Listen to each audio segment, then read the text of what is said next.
I'm nothing special, in fact, I'm a bit of a bore. If I tell a joke, you probably heard it before. But I have a talent, a wonderful thing. 'Cause some people listen when I start to sing. I'm so grateful and proud. All I want is to sing it out loud. So I say thank you for the music, the songs I'm singing. Thanks for all the joy they're bringing.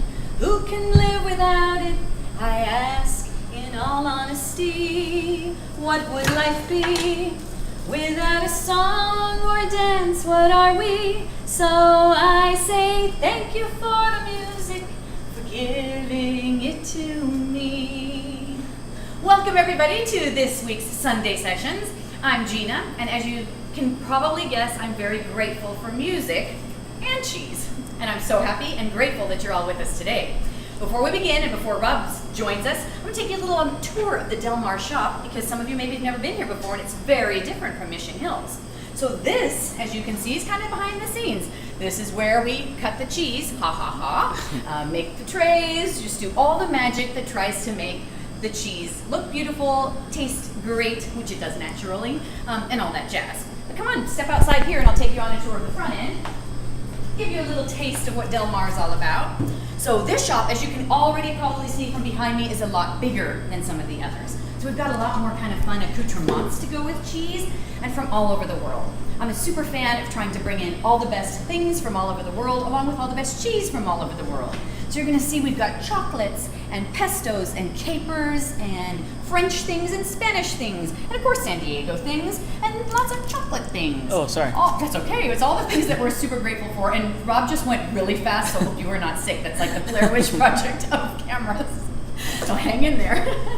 Then of course we have a cheese case, which a little light at the moment, because it is a little difficult to get some cheeses right now, but we're grateful for the cheeses for which we can get right now. So this is one of the cheese cases. This shop has a nice big setting when all this virtual stuff's done. We do a lot of our classes here in this shop, and it's really a cool space. And as you can see from outside, we even have an outdoor seating area, and there's our super fans out there having some wine and cheese while they're here. So that's another thing that's cool at Del Mar. Then another thing super cool is we have wine at Del Mar. You can buy bottles of wine, you can have glasses of wine, all delicious and all meant to go with the cheeses. So this, in a nutshell, is Del Mar, and we're really grateful to have it. It's been here, oh my gosh, it's going to be 11, is my math wrong, 2009, 19, 12 years. My math is really bad. Since 2009, this shop has been open. September 1st, it will be its anniversary, and we will be having a little sale on that day, so stay tuned for that. So, without further ado, I'm going to sit down and invite my cohort, partner in cheese, partner in crime, someone that I'm very grateful for, if we're going to get into gratefulness, and that is our professor, McCheese, RobbyG, who, please welcome. Round of applause for Robert. Sorry about the shaky camera work there. It's all good. We're getting there. Does that look okay? We're learning. I think so. We're in. Okay. All right. Hey, Rob. Hey. Thank you for being my impromptu cameraman. Of course. We always figure it out a way. Yeah. Today, grateful, and seriously, grateful to you. Yeah, Rob. I'm grateful for you too. What adventures we've had, and more to come. And I was thinking, no matter what goes on in the world, there's always something that's good and grateful. Always. So we have to remember that. Yeah. I have to say I've been here since 2008, so a little over 12 years now. It was May 2008, and I applied for a job here as just something to do until I found I hate to say it, but a real job. Yeah, no, I totally. And Gina interviewed me, and I just remember thinking, like, I don't want to be in a rush. I need to earn a little bit of money while I go interview for these real corporate jobs, and I really enjoyed it, and I actually saw opportunity here, and we started growing together. And I had this feeling of if you find a job that you love, you don't feel like you're working. every day. Yeah, exactly. And I feel like I haven't worked a day in 12 years. Awesome, slacker. Right? No, that's really good. Can I tell you how you got hired though? What Sure. really clinched Tell it? the story. Because I mean, you know, obviously charming and could talk it up, talk a good line. She means I'm a bullshitter. But really, it's because of your your affinity for other languages. Oh, yes. Do tell the other languages that really clinched you this job. Gina's application at the time was very, let's just say, basic. There was like 5 questions on it. That's very kind. And I remember the last question was, and I don't know why you worded it this way, but it was, do you speak any languages other than English? Yes, I think that was it. Why did you? I don't know why you worded it That's that not way. even English. That's not even an English sentence. But I thought it was funny, and I thought she was going for like a funny response. So I wrote, yeah, I speak Pig Latin. He did. Pig Latin. I wrote Pig Latin. Mm-hmm. Yeah. Do you still speak Pig Latin? Are you good? Esye. You're very fluent, Faye. Absolutely. Oh gosh. Yes. So the Pig Latin got him the job, and the rest is history. The rest is history, and Yes. that was in Mission Hills, and then it's just kind of cool how everything is just gone from there. And I remember when I first started, and when we would come up to Del Mar, we were, if anyone remembers, we used to be down the concourse here in the Flower Hill Mall, and the shop was a lot smaller. So then we moved into this space. What was it, 2014 maybe? Yeah, I think so. I can't even keep up. 2009 was the little space, and you're right. You helped us paint and I remember, yeah, move and get it all up and going. And when we started, when we moved into this spot here in Del Mar, we finally had enough space to where we can do indoor dining, and we started doing the classes and events up here. Yeah. And so I was up here a lot more frequently. Yep. Lots of fun events. So, RobbyG, do you want to tell them first what's on the plate? So as we kind of get started talking and wanting to eat, and then we'll go through each one of them and tell you a little bit about them and why we picked them for our grateful theme.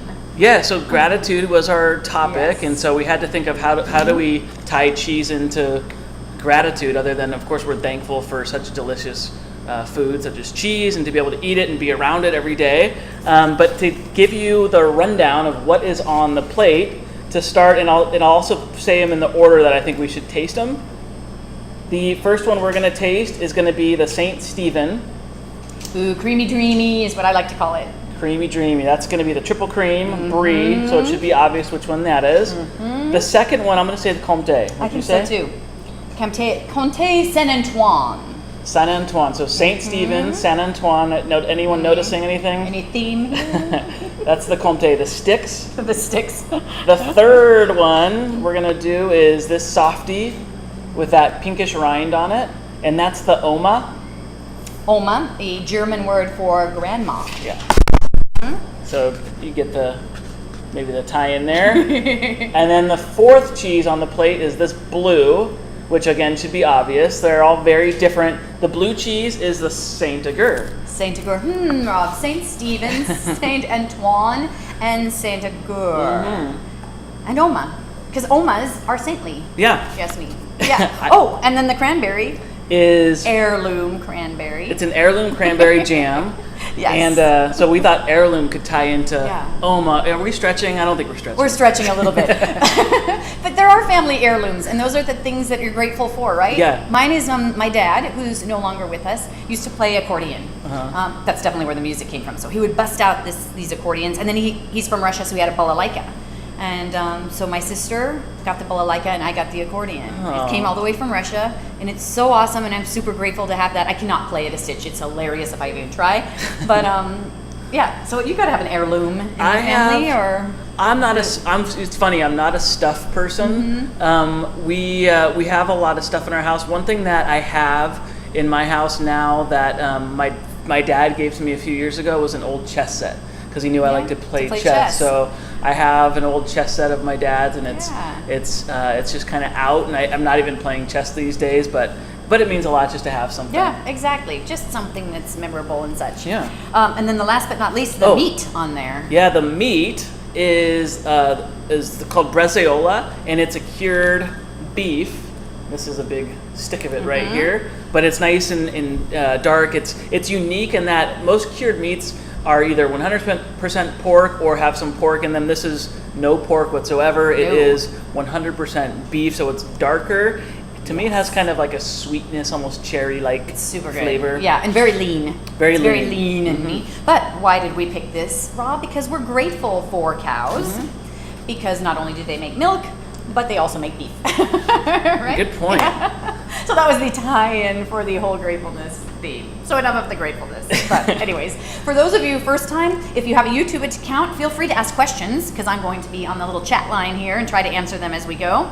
And if you don't, well, feel free to listen and enjoy the cheeses. And enjoy the cheeses. Yeah, exactly. We'll go through them one by one and eat them. And bust open your favorite wine if you have, or beer, whatever you've got.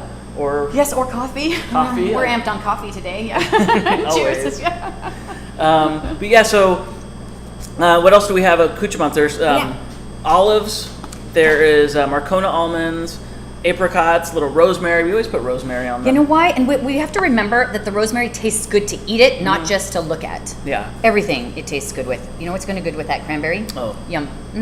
So try the rosemary little fronds with your cheeses as well. All right, and also I was working in Del Mar today, so it was so great. I saw a bunch of you guys come in and pick up your plate, so it was really awesome to see everybody today, and that's why we're broadcasting from Del Mar this evening. Gratitude. I did jot down some notes just about gratitude in general, and but go ahead and just dig in. I would say again, start with the Saint Stephen, and we'll talk about that. Well, let's start talking about it. The coolest name of a creamery probably ever. Four Fat Fowl. Four Fat Fowl Creamery. They are in the Hudson Valley. So cool. We had something from a neighbor cheesemaker of theirs recently called Old Chatham, who are also in the Hudson Valley. But Four Fat Fowl is right there. The creamery is in a town called Steventown. Steventown, hence the name Saint Stephen. And interesting history in that part of New York, upstate New York, and actually in the city. A lot of it was settled by the Dutch in the 17th century. Okay, I didn't know that. Yeah, and they had a system that was so. I mean, I almost want to compare it to the feudal system where they had these guys called patroons, Patroon. Okay, I've never heard that term. And they were like in charge of like settling certain parts of the country that were basically Dutch settlements. That's so wild. And okay, so like little scouts. Kind of, but they would basically enjoy like certain manorial rights, like area rights. Wow. And so they were like in charge of this little area of colonization. And so the first patroon in this area where this town was founded his name was Stephen. And so that's why the name of the town is Stephen. Stephen's Town. But the patroons would have and I compare it to feudalism because the patroons sort of ran the area, and people who lived there oftentimes would work and they would pay like a rent to the patroon, and if they didn't have money, then they would pay in other ways. So one of the ways that people paid a rent to Stephen was giving him 4 fat fowl a month. Along with like 12 bushels of wheat. Well, forget about that. 4 fat fowl is way cooler. Seriously, they would pay in fowl. Yeah, so that's where the name comes from. That's awesome. That's a great, what a great story. Isn't and a that great tie-in of it all. But what's really interesting is that they used to have the same thing go on in Europe. Like in France, they would pay taxes on how much milk the animals would produce or how much cheese they produced. Yeah, but sometimes they would pay in cheese. Yeah. So cheese was a form of currency. There's a really famous French cheese called Reblochon. And it's you don't see it here in the States ever because it's illegal for us to import it or sell it, and that's because it's always under 60 days and it's always raw milk, so we're not allowed to import or sell it because it can have bacteria that can be harmful. How do they have it in Europe? That's a different story. But Reblochon comes from a French word which means to squeeze or to milk the udder again. I know, like that. How does that word mean that specifically? That is so weird. Well, the reason they used to squeeze the udder to get milk, of course, and they would hold back some of the milk from the milking because they wanted to pay less taxes. to the feudal lord. That's hilarious. So but of course they would. I mean, so if they held back some of the milk for whatever reason, the second milking came out more fatty, and it was richer, and it produces amazing cheese, and that's what was used to make Reblochon, which is a soft cheese, and it's never pasteurized. Exactly, it's a requirement. Yes. So to this day, it is still made, but it's very rare. If you see it in the States, somebody probably snuck it in their suitcase. Probably. I've done it before. And if they did, good luck getting that that smell out of your suitcase. Well, I was going to say, I mean, the only reason people would get caught is because it smells so strong. We'll say, pungent. Pungent is the word. Rob, I was just on a plane, and it wasn't even Reblochon. It was Camembert. Mm-hmm. Oh my God, I was so embarrassed. It was uncontainable. Uncontainable. It wasn't even out of its box, unwrapped or anything. Be honest, you just didn't do laundry. Don't lie to me, Gina. Why do you think I got in the cheese business? I know how it is. But okay, so Saint Stephen, name for the patroon, and it is a triple cream cow's milk, and it's a Brie style, and because it is not from the region of Brie, because it is from upstate New York, we say it is a Brie style cheese, and they've got a bunch of animals. They are Jersey, and mostly Jersey cows, and they produce a really rich milk, and they use the butter fat from the process to give it a little bit of extra cream. You can tell that it has such creaminess to it. You can tell that it has the extra butter fat. Yeah.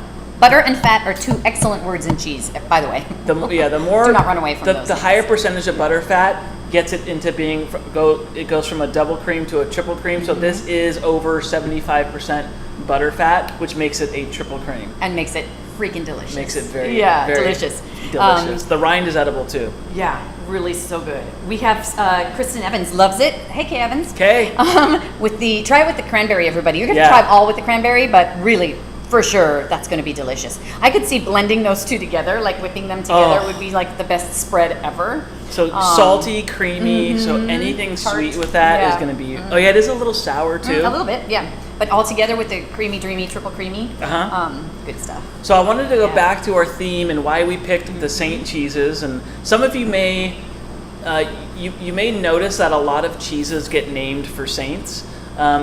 So why is that, Professor? Cheese history goes hand in hand with religion history of Christianity, really.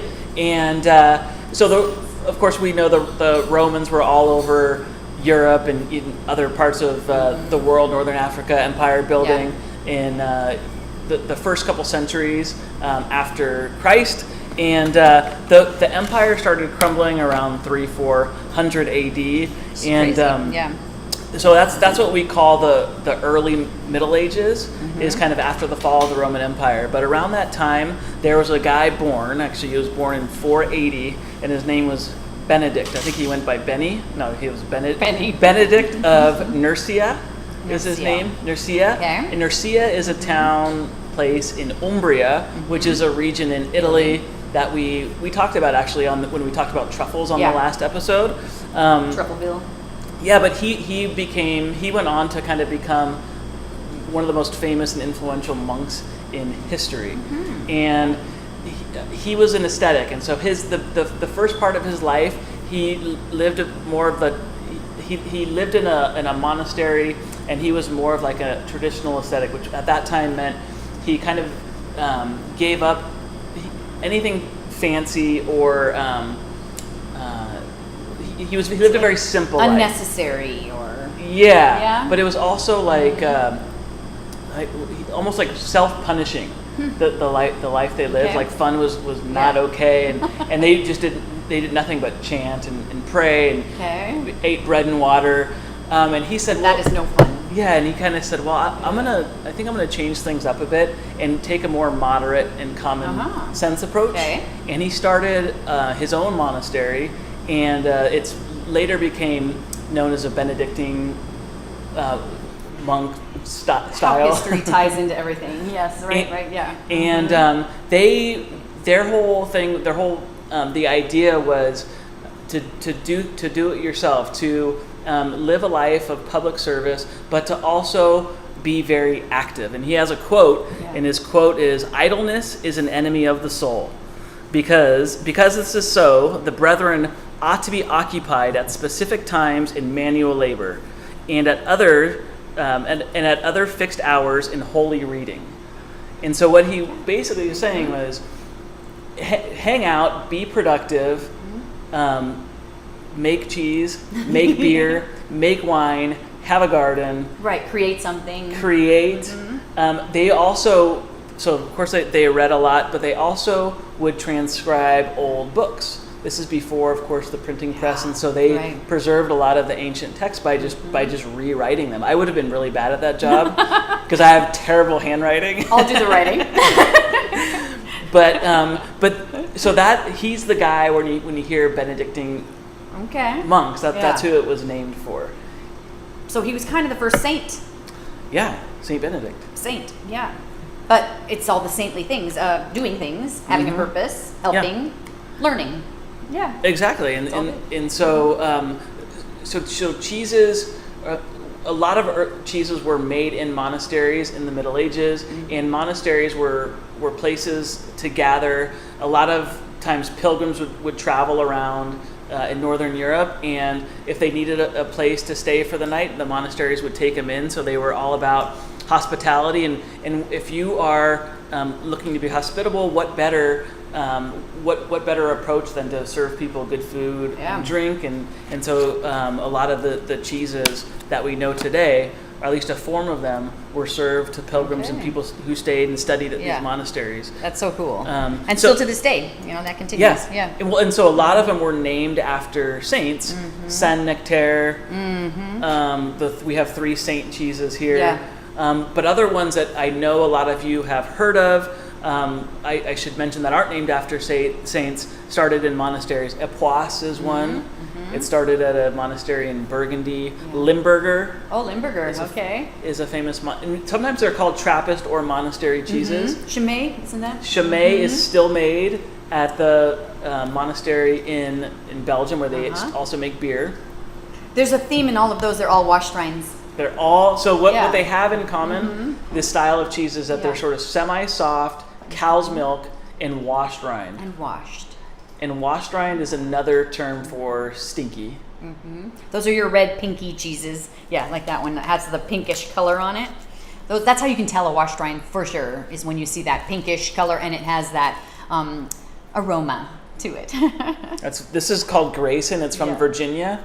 And then this one's called Red Hawk. It's in the wrapper, but this is from Cowgirl Creamery. I'm sure a lot of you have heard of it or tasted it. These are both American Trappist or monastery style cheeses. They're both cow's milk. They're both soft, and they're both very stinky, strong. Well, that goes down to they're making beer, say, or making stuff, and then you just don't want anything to go to waste, so you're using everything in some way. Yeah. And then they're grateful to do so, right? Nothing we're grateful goes for to what we waste. get from there. Yeah. Yeah. Munster is a really famous French one, and that actually comes from the Latin term for monastery.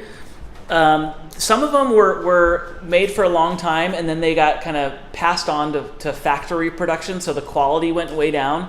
If you've ever heard of a cheese called Bruder Basil. Ah, yes. Port Salut. Oh, yeah, Port Salut, yeah. Started in a monastery in northern France. I wrote down a couple other ones. Oh, Pont l'Evêque. I love Pont l'Evêque, yeah. Pont l'Evêque and Livarot are both from Normandy in France, and those are still made. They're not really made in monasteries anymore, but that's where they originated. Again, washed. I think you're saying. Another one is Tête de Moine, and that's a Swiss Alpine cheese. It's a little firmer, but the cheese itself means head of the monk. I wish we had a head. I know. To show you. I don't think we have a head today. We show you the head of the monk. It looks like a bald monk's head. It does. And then you shave it with the girolle to get the. That's so funny. You shave the head. You shave the head. Well, if the monks have a couple beers, I wouldn't be surprised if some heads got shaved. I'm sure. Yeah. Just like in the fraternity house. So there's some information. Gratitude. We're so grateful to be able to do this for a living, and we talked about that at the beginning. But I also wrote down my 3 bullet points in no particular order, or just the first three things that for me, Gina, came to mind in the topic of gratitude. Okay. Very first. The first thing is perspective. Okay. So anytime I'm having a bad day, yes. Like I drove my wife's car here today, and her air conditioning doesn't work.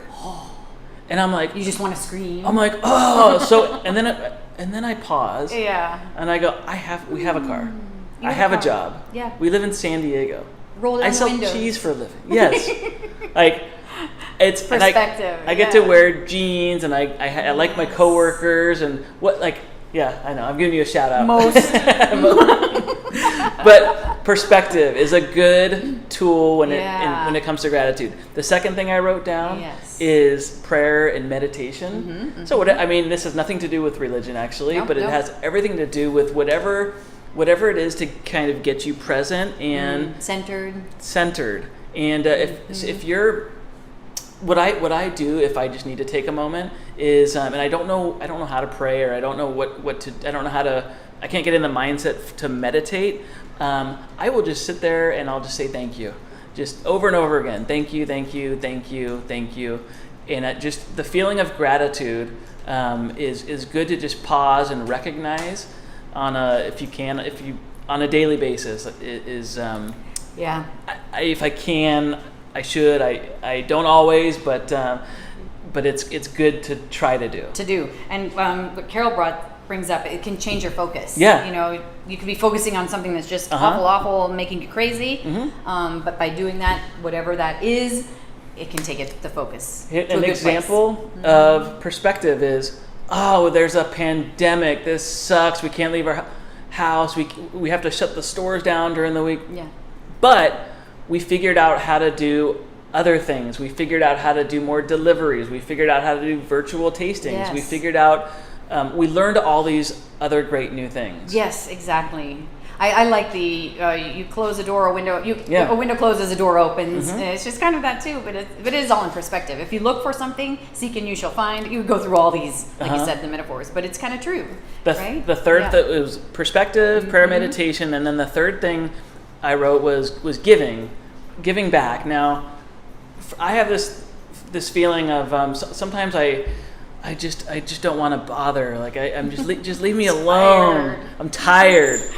But when you have that feeling of gratitude, and it's just like it's coming out of every part of you, and and you feel so fulfilled, and your bills are paid, the cops aren't after you, you're up to date on everything. Do we have experience?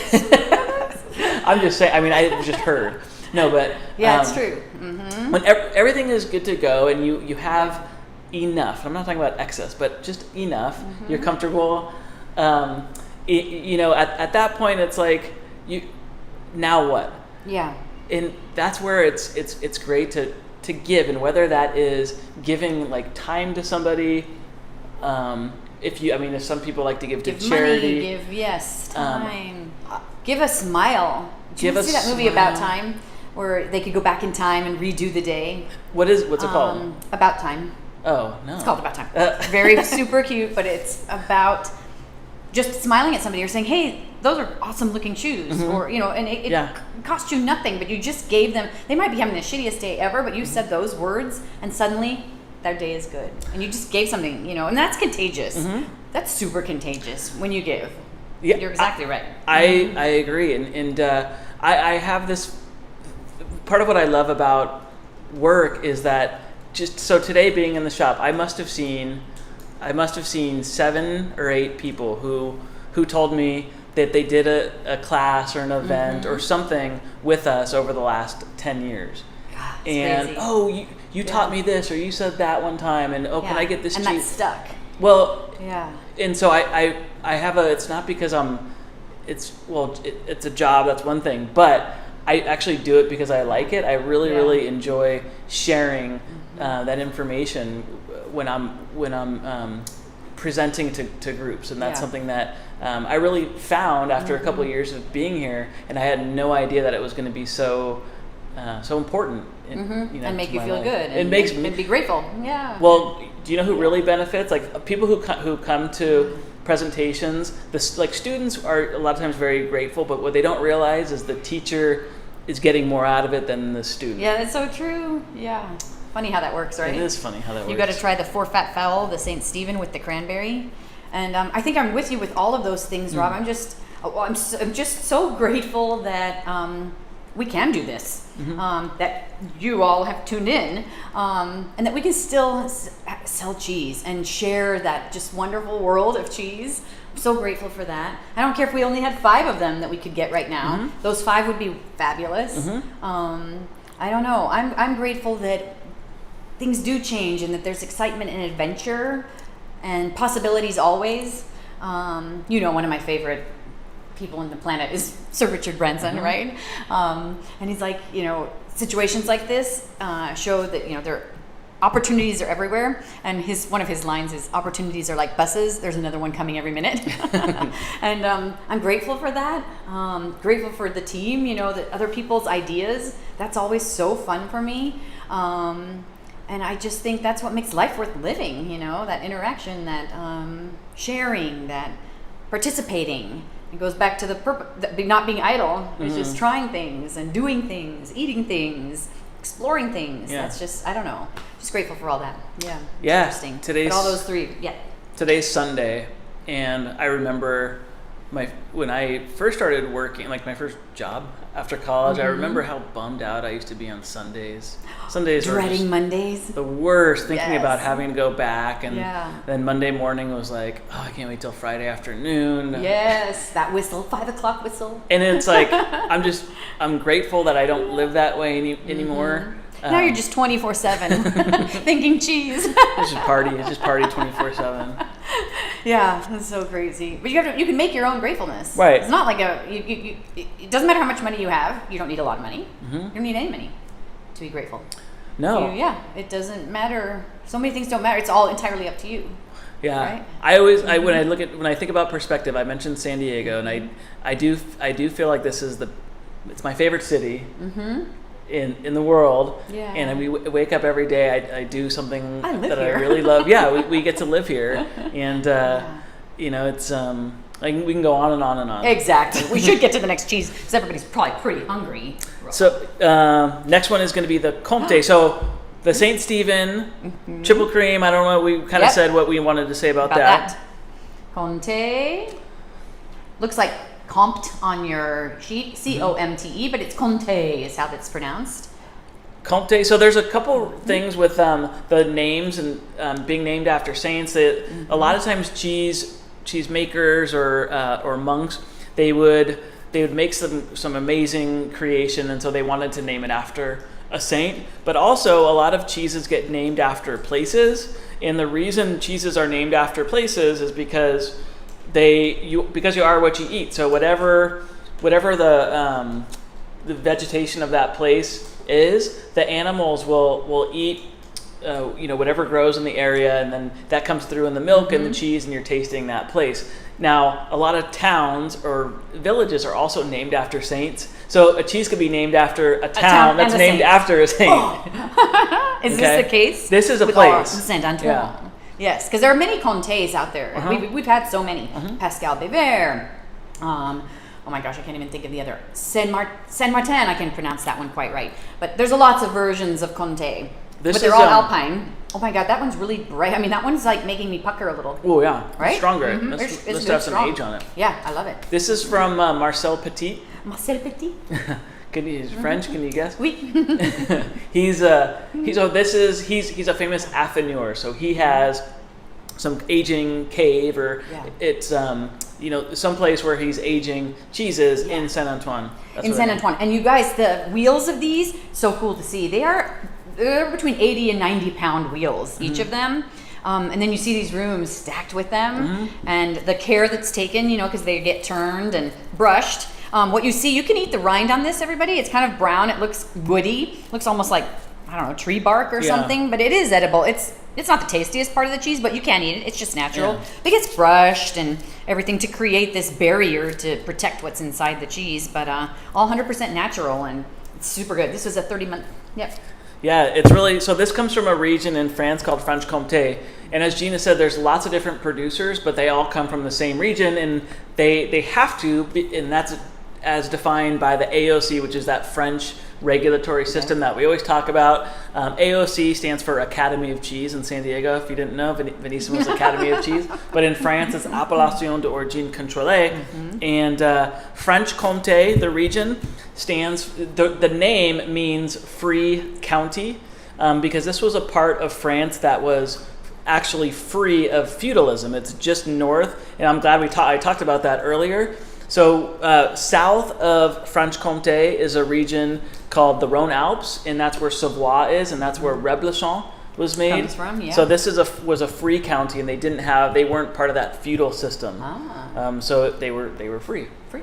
Okay. And the guys who the counts, they were called Freigraf.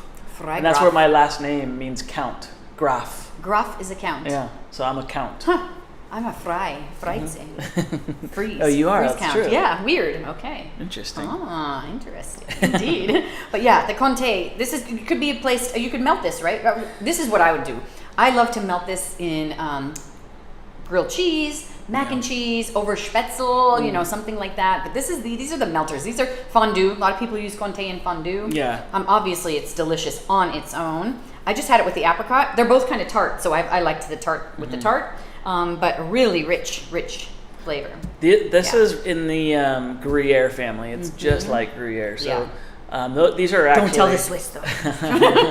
I mean, they make some Gruyères in France, too. They do. But Gruyere really is a Swiss cheese. Comté really is French. A French cheese. Yes. It has to be French. Exactly. If anyone says that they have a Comté from Switzerland, they're lying, or it's not a real misinformed. Comté. It's not a real Comté. Correct. That's just like Parmesan is not from Parma. So, I mean, somebody came in today and they asked for Grana Padano. Yes. Which is very similar to Parmigiano Reggiano. Yeah. I mean, really made in the same style. It's the same process. Recipe. It's like the same thing. The difference is it just comes from different regions in Italy. Yeah. And they're not quite as strict on how they make that, but it's a different cheese. Yep. All interesting. They're all delicious. I mean, one's not really better than the other, but Jason called you the Count of Cheese. Thank you, Jason. Do you need not a spear? What do you carry? What would a count? I don't know. I just feel you need a robe. Maybe like one of those Dracula outfits. Great. That's what you can dress up for Halloween. We've got his. Thank you, Jason. That'll be his outfit for his costume for Halloween. The Count of Cheese. We can come up with something creative for that. I think so too. Oh, we're gonna go to Oma because I'm so ready for Oma. Oma. This is a great one. So let's show them which one is the Oma. Oma. So Oma's got the pinkish rind again. That's because it's washed. Give it a smell. It's not too strong, Rob. It's not. Yeah. It's not smelling really strong to me at all, and it can sometimes. And by the feel of it, when the soft cheeses, you guys, the squishier they are, typically the stronger and older they are. And this one is still pretty young, so that's why I don't think it's as offensive. Yeah. Not offensive. That's such a bad word. As pungent as it could be, but nonetheless, Oma from Vermont. Yeah, Can I get some? That? No. You want? I just finger touching that one. I was squishing it all around. You need a yeah. Anyway, from Vermont, from the cellars of Jasper Hill. Can I tell you my Oma story? Yeah. Okay. So Oma, everybody, German word for grandma. So Oma comes from the Von Trapp family farm, and the answer is yes. That Von Trapp family. Oma, if you all saw the movie, was married to Kurt, who was the boy that sang the high notes. He was the incorrigible one. So her name was Erica, was married to Kurt and came over, after the war. They escaped. Came to Vermont, started making cheese. It's her grandson that makes this cheese. And Rob, I met Oma, happened to be at the Dell. Oh my God, we're just there, and there's a beautiful woman in Austrian garb. My mom's Austrian, so I can spot an Austrian in that garb that they wear, the dirndl and everything. And then I hear them sitting at the table, and you hear the word Von Trapp. This was about 2 years ago now.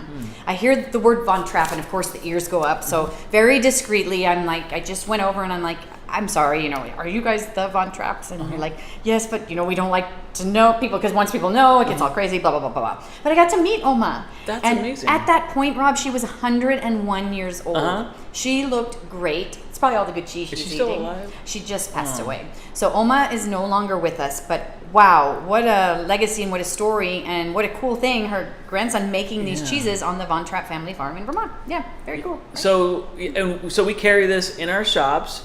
Waitsfield, Vermont is where it's made. They pass it along to a really great cheese ager, an affineur in Vermont called Jasper Hill. Cellars at Jasper Hill, and we carry a lot of their stuff. So it is one of those collaboration cheeses where there's a couple organizations that do work on it. But this is a washed rind. And we call these stinky cheeses, but there are times where they're on the milder end. I mean, if they're fairly young, that's an oxymoron, but they can be a mild stinky cheese. Can be. A mild, funky cheese. Mild funky. To me, it's yeasty. Did you try it? I think yeasty. To me, it has like a little bit of a sweet cream, and then the rind has a tad of like a little bitterness that I get on the finish, but it's not a bad bitterness. And do you get the grit? Yep. I love the grit. Yep. That's one of my favorite things. And Carol, that Grayson you have has grit. It's awesome. Taleggio. Do you like Taleggio? I do like Taleggio. Though my only issue with Taleggio is that the it's really hard to get the paper off of the rind. So then sometimes you eat a little paper, a little fiber. Fine, I did that in school. Anyway. It's all good, yeah. With glue. Great. But that explains a lot. This was the Grayson was out somewhere. It was out because did somebody get Grayson? Yeah, Carol. Carol Alley. So don't squish it. The Grayson, if you got this from Del Mar, it is so strong. Yeah, it is. It's much more pungent than the Oma. A lot stronger, but very, very good. And that's the Oma is. So gratitude, everyone's grateful and for grandma, excited to have grandma. Yeah. But it's also in that Trappist or monastery style. Yeah.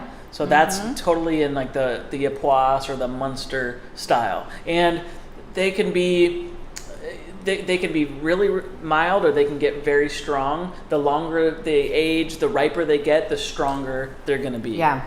Did you try it maybe with the jam? I think that this washed rinds always go good with a nice sweet jam.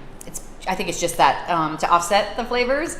So putting something sweet with it's always a good idea. And if you have any honey, I think trying it with honey is always a good idea too. But I kind of think almost all food's always a good idea. So this is a problem. Check it with the really good ones. But is it good with the cranberry? Is it too tart with the No, it's still good. Yeah. I don't mean it's like bready to me. Bready and yeasty. I don't think it's the perfect pairing, but it's fun. That tastes so Thanksgiving, like fall-y. That needs to be eaten with this. Here, we're gonna do another piece. You're just gonna eat that. Okay. Oh my gosh. Try that. Fine. But yeah, so Taleggio can be too much for me because it's super yeasty, but yet I love a yeasty bread, so I don't know why that's not the same thing. But Epoisse to me can be way too strong. Like, again, just depends. Epoisse can be very salty. Epoisse is originally from a monastery in I don't know how to say the town. Citeaux. It's one of those French words with like an E-U, X all in a row. But it was passed on, the recipe was passed on from the monastery to the people in the town. So now it's not produced in a monastery anymore. But it's still, to this day, it's made, they say, very much like it was a few hundred years ago, 500 years ago. So cool. It comes in, and when it first comes in, to me, it's kind of more like that Oma, where it's not crazy. Nope. And then it gets really salty and really strong over time. Yeah, that salt intensifies for sure. And it can just literally run out of the shell. Oh, yeah. We don't have one to show, I don't think, today. But no, but it comes in like a little crate thing, and legend has it that the Epoisse is banned on public transportation. In Paris. I read it once, but this was many, many years ago. You can understand why. Again, it's uncontainable in your fridge, in the bus, and anywhere. Wasn't it also Napoleon's favorite cheese? Napoleon's favorite, apparently. Yes, I don't know who asked him, if that was a question, questionnaire for Napoleon. Napoleon, your favorite cheese? It was a reporter, I think. Yeah.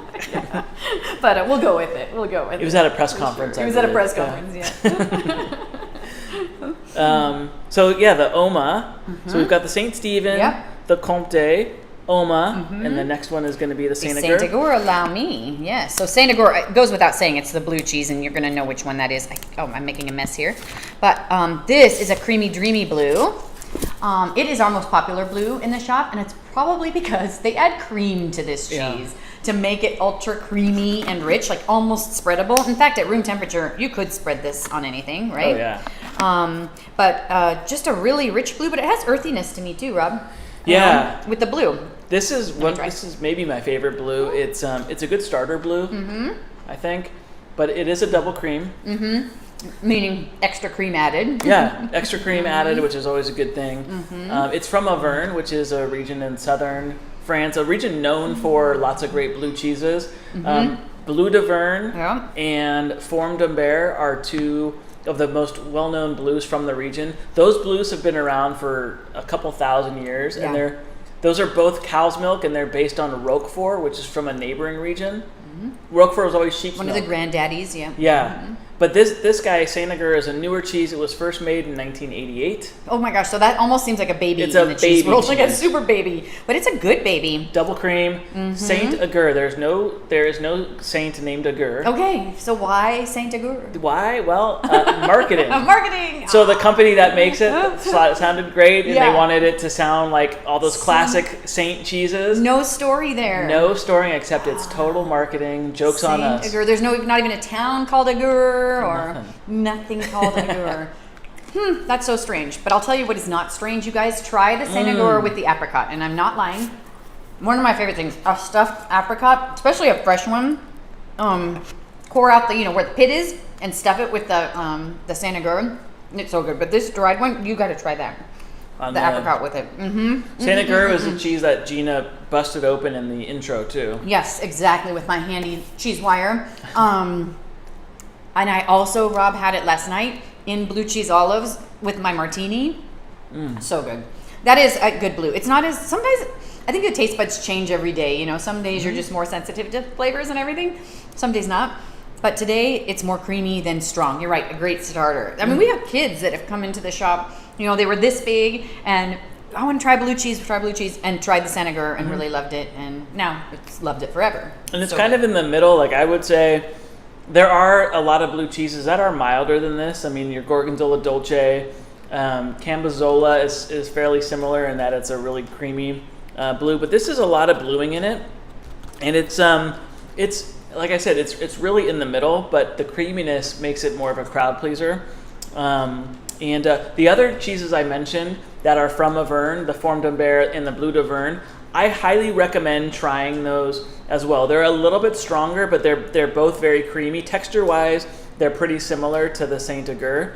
The Roquefort is going to be by far the strongest, and I think that has to do with the fact that it's sheep's milk, which is gives it a little more gaminess. And then if you look at a Roquefort, look at the blue spores in it. It's like they're really dark and they're really big. That's what always attracts me is just, I mean, you could crawl through those holes like a little kid. They're just so big. I can just see you like a little mini person with like a miner's helmet on, crawling through the caves of Roquefort. I see a movie in our future. I really do. Could that be so interesting? Hanging out with the cheese mites? That they would be fun. Like, okay, we could bore through the holes of the Roquefort. We could hang with the cheese mites. Think of this, Rob. It's a movie. Don't ask, but me and Gina, for some reason, we're just talking about Rick Moranis, like right before. Oh, yeah? But we were the movie where the kids were shrunk. Yes, Honey, I Shrunk the Kids. Yeah. So that theme, but all in the world of cheese. Call Pixar. Where's my phone? Where's Steven Spielberg?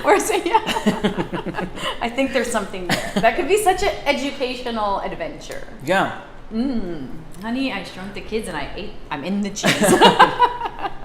So what else can we say about blue cheeses? We love our blues. You kind of got a little a tour of the case earlier, and we probably have, I don't know, a dozen blue cheeses over there. At any time, and they're all different. We're going to do Singing the Blues is going to be one theme, just blue, because believe it or not, you could have all 12 of them, and they would all taste so 100% different. Yeah, I mean, you have goat, sheep, cow, buffalo, mixed milk. You creamy, can have hard, crumbly. They vary in age and texture from just a couple weeks to a couple years. A lot of times they're wrapped and aged in wax, and that's, I think, just to keep the oxygen But mostly out. foil. I mean, I'm sorry, foil is what I meant. There are some aged in wax. Okay, but the strongest blue in the world, Rob, would you agree? Well, what are you gonna? I would say, I'll say Cabrales. Me too. Okay. Cabrales from Spain, everybody. I believe We have Valdione. We have Valdione, which is Cabrales' very friendly cousin. But if you want to get a punch in the face blue, I'm going to jump up in a minute and see if we have it even in Del Mar. Cabrales, Spanish. Wow, I think it's stronger than Roquefort. Way. I mean, wow. That we're gonna include that if we ever do the Singing the Blues, just because. Oh yeah. We have Valdione is a mixed milk. Cabrales is usually a mixed milk, and it can be made with goat, sheep, and cow all blended. But the cheese itself is almost entirely blue. Yeah. Because there's so much bluing in it. It's so crazy. Allow me. Gina's gonna see if we have it, and then we're gonna sing the blues. We do. Okay. We do. It's It is here. So if you're near Del Mar, come and try Cabrales. Oh, we can't try. Come and get the tiniest sliver of Cabrales, and wow, you will be knock your socks off. Or wait for Singing the Blues, and we'll have it on the plate then. Yeah, and if we do Sing in the Blues, I would say for pairing with blue cheeses, because they're very strong and just salty. I always like to use the word metallic to describe the taste of a blues, kind of like irony, but the cavey, limestoney. Yeah, they tend to do really well with sweet beverages, and I know people can be kind of turned off to sweet wines or sweet beers, but they go. It works as a pairing. Trust me. Trust us. Port, Sauterne. It's sweeter, Riesling, ice wine. Yeah, exactly, ice wine. Yeah. Any of those dessert kind of syrupy wines do really well. For holidays, you guys, you got to do this. It's so fun. Is take a blue and bore out the center. Just get a nice wedge, bore out the center, and pour your favorite sweet liqueur in there, whatever that may be. Like I said, port is the traditional thing to do, but then all of that sweet wine, seeps into those caves, those caverns and everything, and then you just gobble that up all together. It's so good. With a piece of chocolate? With a piece of chocolate, yes, exactly. That would be fine. Blue with chocolate is amazing. Blue with apricots, blue with sweet. I don't know. It's good. Blue with olives. We all know this. Blue cheese olives. I have been known. A confession. Oh, we should do confessions. That would be that'd be a fun episode. I'll give you a confession. I have taken my own blue cheese olives to a restaurant before because I know they don't have blue cheese olives and I know I want a martini. Oh, wow. So I carry my bag. Do you carry hot sauce too? I don't. And I don't carry ketchup, but I carry blue cheese olives. You don't put ketchup on your steak, you promise? I promise. Okay. I promise. I was going to say, pairing. We should also do one just about general pairing, Gina. But sometimes I do I set up just the pairing guidelines, and I like to talk about 4 different types of pairings. And you have, in terms of flavor, contrasting or complementary. Yes. Now, and you made me think of it when you said blue cheese olives. When you do blue cheese with, say, honey, that is a contrasting pairing. You've got salty and sweet. Yeah. When you do blue cheese olives, that's complementary because it's salty and salty. And so you can go either way, whatever you're in the mood for. So just know there's no right or wrong when it comes to pairing. Nope. There's just different types of pairing. Yeah. So flavor pairing, complementary or contrasting, that was a really good way to illustrate actually that. And then you have textural pairing, which is like a double cream or triple cream with a sparkling wine, or a nut. Nut or something. Celery would be a crunch, something crunchy. You can just put anything in the celery shoot. It'd be delicious. And then the 4th type of pairing is regional pairing, and that is what grows together, goes together. So if we had a beer, say from upstate New York, from the Hudson Valley, it would be a regional pairing with the St. Stephen. Exactly. Yeah. Oh, that's fun. Yeah. You do all 4. Oh yeah. We do a bubbles class, and that's another. We have there's no shortage of themes. Let's just say that. We're gonna But we have a bubbles class, and what we'll do is take 5 different types of bubbles, and we pair it with a cheese from each region that the bubbles come from. So the cava from Spain will pair with a Spanish cheese. Yeah. The champagne will pair with a cheese from Champagne, and so on. The sparkling wine from California will go with a California cheese. So awesome. I've already dove into the Bresaola, everyone. Oh yeah, I forgot It's about so good. And just back, Kay Evans, Kristen, on the olives, they're called Castelvetrano olives, everybody. They're Italian, and they are olivey. They are not salt bombs, which is why we love them. There is a pit. Beware. They're mild and buttery to me. Mild and buttery. Literally, you can buy them in bags on the street side in the rest stops, where you buy gas all over Italy, right? Remember that? Just bags of Castelvetranos. Especially in Sicily. It's like they're chips. It's like, I don't know. They just have bags of Castelvetrano. So anyway, they're really cool too for plates because they're bright green. They actually lose a little color when they are taken out of the brine for a little bit. So they're actually usually more bright green than this. But Castelvetrano, kind of like Kalamata, is the name of a place. It's the name of a little part of Sicily. Castelvetrano. Yeah. Mm-hmm. And so they are similar to cheese and wine in butters and meats, where they're defined by the AOC or the DOP in Italy, and they're regional. They're all region-based, region-specific. They are very good with the Bresaola. Back to that. Oh yeah. Yeah, which is beef. It's cured beef. And it's super, super lean. To me, it's like soft beef jerky. This has a flavor. It's got that little bit of smokiness. Beef jerky is really so chewy and hard to eat, but this is just salt cured, just like the salamis, just like prosciutto, only it's with beef. And really good for you. I mean, yeah, it's truly cheese is really good for you too. So is wine. It's the trio, right? Oh wait, is bread supposed to be in there? I don't know. Hey, we talked about chocolate's supposed to be in there. There's many. Everything in moderation. We'll see one study comes out and says one thing, and then the next study comes out and says the opposite. Exactly. So I think I'm gonna believe the ones I want to believe. It's all good. Exactly. That's our motto. We'll believe what we want to believe. When cheese is at the top of the pyramid, no, it should be the bottom where you get to eat the most, right? Whatever. That's where cheese should be. No, I'm not a nutritionist. I'm a foodist. Yeah, I guess. Foodie. Yeah, food. Or is that a bad word? No, now it's become foodie. the trendy word. Yeah. Can we just be cheesists? I've heard people say, well, it doesn't mean anything. Does that mean I'm an airy because I like to breathe air? Everyone eats food. Somebody said that to you? I've heard someone say that. Like, take a chill pill, just relax. Actually, that is one of my the things I say when we start the classes in the presentations. Oftentimes is we do this to take intimidation out of the experience, and cheese is. I've been to presentations like whether they were wine or cheese or whatever, where I felt like you were told like you have to do it this way, you have to pair this with this, and if you don't, then you're making a huge mistake, you're failing. Not the case. No stress. No, there's no the whole point. We're sitting here eating great wine and cheese and meat is to have fun. That is your only job. It's the joy of life. And for that, I'm grateful. Absolutely. The joy of food, yes, and sharing it. And the joy it brings and the community that it brings. And the laughter. And we have so many people, thank you. We've got Angie, Kevin, Carol, Jason, all the usual suspects, new suspects. It's so cool. Yeah. To introduce to cheese. And hope you enjoyed the selection today. What's up next? Wild and Wacky Friday. We are going to do, so we always do the Wino Wednesdays every other week, and we do Sunday sessions every other week. Wino Wednesday, I have not had any wine, I swear, is where we always pick a style or varietal, and then we pair the 4 cheeses with it. Sunday sessions is just where we pick a fun topic, and we just yap it up.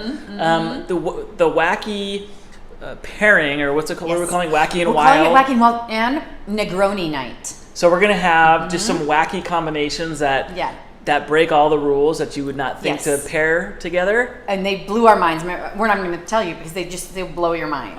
Yes. And that's Friday, what's the date?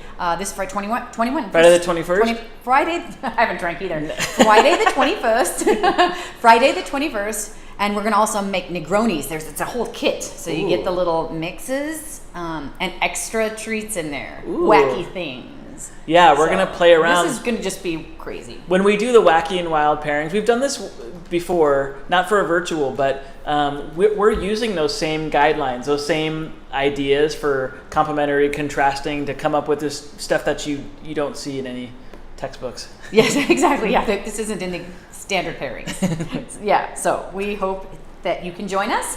Thank you again. Everyone's thanking. We're all grateful for each other. So for that, I guess we'll call it good for the evening. Ciao, auf Wiedersehen, au revoir. What else can we say? Bye. Bye. Bye, y'all. Bye, everybody. Thank you. See you next time. We love you. Thank you.